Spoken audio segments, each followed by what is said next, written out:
Първо препятствие преодоляно чисто.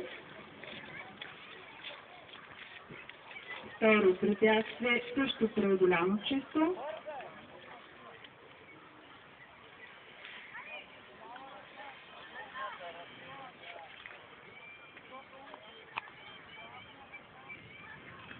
Трябва да замърничи. Трето препятствие преодоляно без грешка.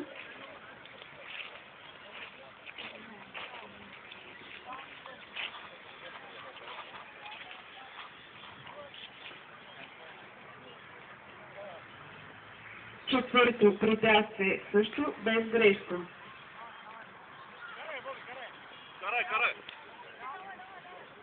Ездачът трябва да продължи паркура,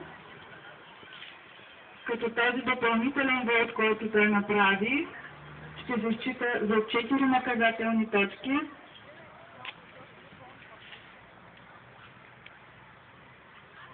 Пето препятствие без грешка и шесто препятствие също без грешка.